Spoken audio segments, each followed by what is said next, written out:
Hey, what's up everybody, and welcome back to News Dose. So today was a pretty big day for PlayStation as they just gave us a closer look at their upcoming holiday lineup for 2022. This includes the often mysterious God of War Ragnarok, and obviously fans have been very patient regarding its release date, and well, they did confirm a date today, and then also a couple of other interesting PlayStation exclusives got a release date as well, though unfortunately, one of those games did get a delay here.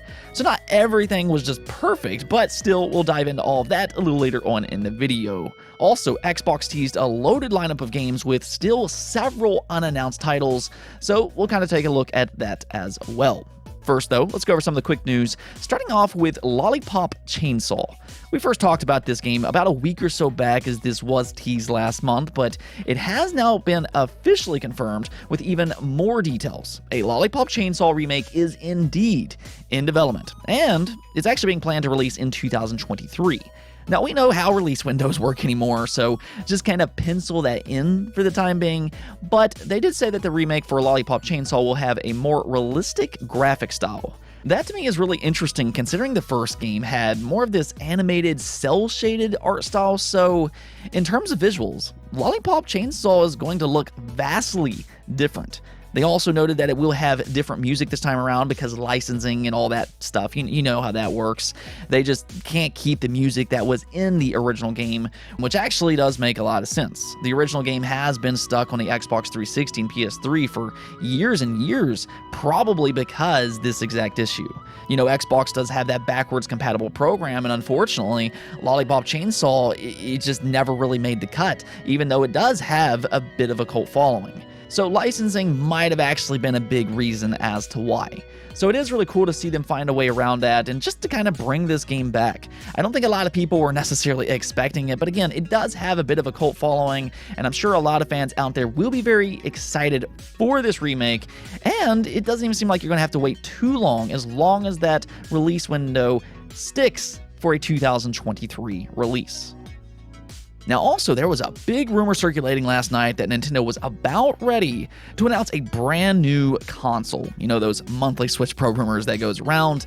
And this was all because Nintendo set a couple of their Switch videos to private, being for the Switch Lite and then the Switch OLED, which is something that they actually did do before announcing the Switch OLED in the first place, probably to cause less confusion over various models, so the theory wasn't completely unfounded. In fact, it was actually even correct. Nintendo did indeed announce a brand new console today, though maybe not necessarily what some fans were originally hoping for. Instead of a Switch Pro, Nintendo announced the Switch OLED Splatoon 3 edition.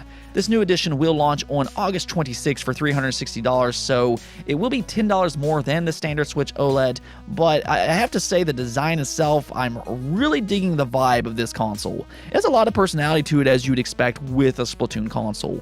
The Joy-Cons just look absolutely fire in my opinion, and the dock and tablet itself, I think they have a nice design as well. So I think that might be worth the extra $10 for a lot of people out there, and if you do want this console, definitely keep your eyes peeled for pre-orders, as these devices, they do have a tendency of selling out rather rapidly anymore.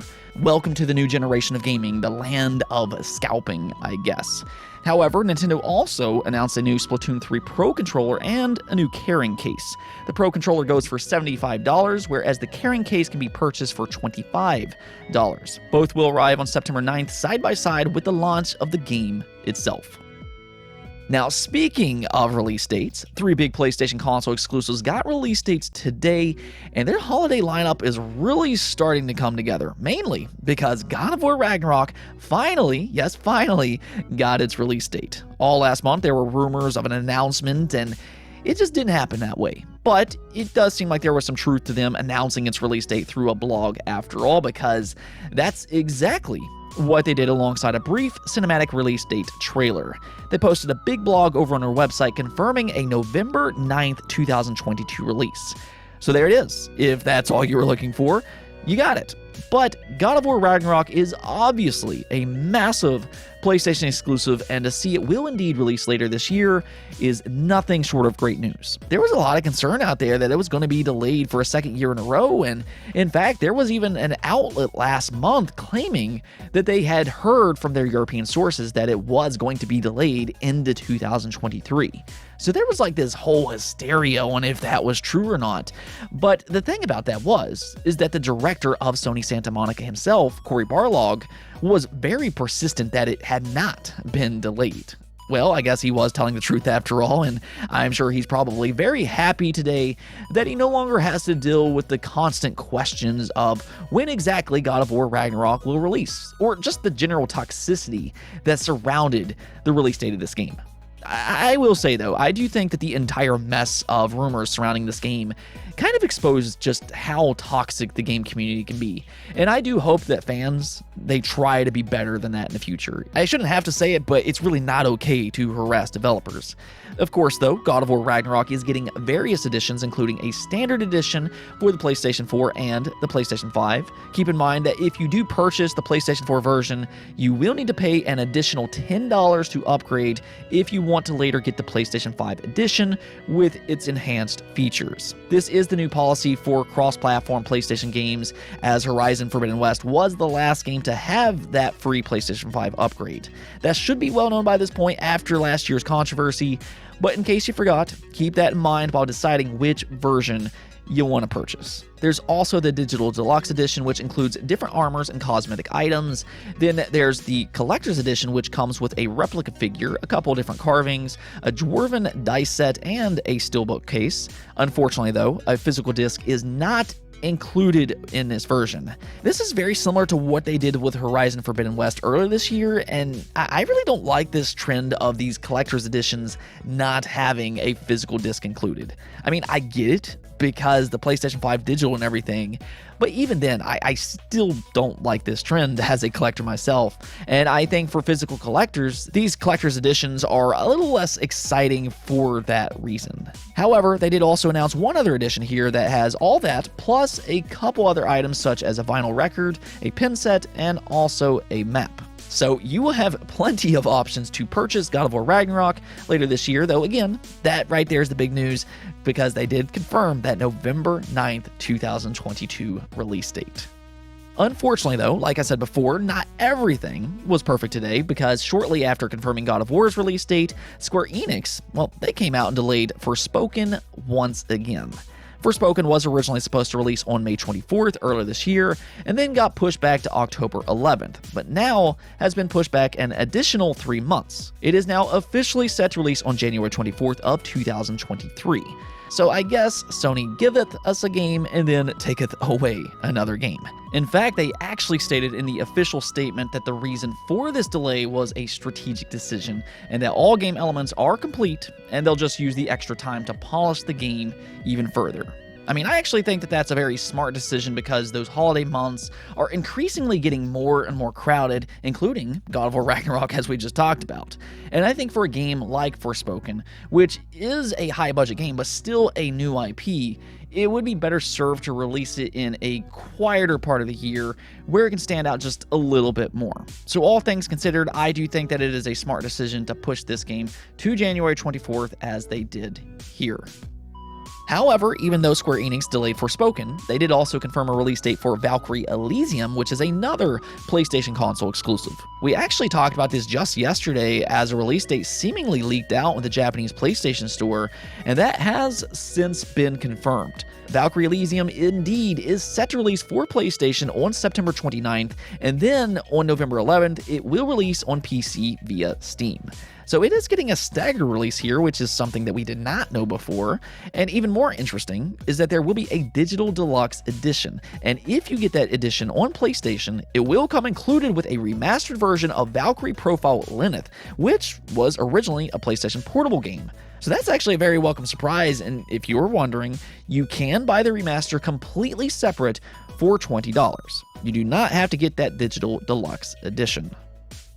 Let's go and talk about Xbox, though, because Aaron Greenberg from Xbox is teasing some unannounced games for an already good-looking lineup of confirmed games. So this all started when Clobril decided to post a graphic of upcoming first-party games on Twitter. He does a pretty good job with this type of stuff, and as you can see here, it includes games they've released per each year, and then upcoming games without release dates. And that's all cool and everything, but then Aaron Greenberg kind of chimed in here and responded by saying this. Thanks for creating this, Clobril. Love your work. Impressive list to see, especially knowing there is a lot more in the works that is not on here. Now that there is both interesting as well as exciting. I think on one side, it should probably be known that they do have more unannounced games in development. But the way they did their big Xbox Bethesda showcase this year, and how they focused on just the next 12 months of games, this does go to show you that they still have plenty more games that they're not telling us about. Now personally, I like this year's showcase as I'm excited for the next 12 months of Xbox, and just from the first party releases alone that we know about, that includes As Dusk Falls, Grounded, Pentiment, Redfall, Starfield, which is a huge one, then you have Forza, Minecraft Legends, Ara Untold, and then also likely Deathloop and then Ghostwire Tokyo. I think that that's actually a pretty good lineup of games, again, just for the next 12 months. But there's been this reaction within the community that was maybe hoping for announcements beyond just the next 12 months. Now, I do find that kind of amusing because last year they did just that by announcing games like Avowed, Perfect Dark, State of Decay 3, Fable, Outer Worlds 2, etc., etc. And some people, well, they complained about that and that those games were too far out. Then this year, Xbox, they listened, and well, now some fans are complaining of the exact opposite. Seriously, that goalpost just keeps moving back and forth. Make up your mind, people.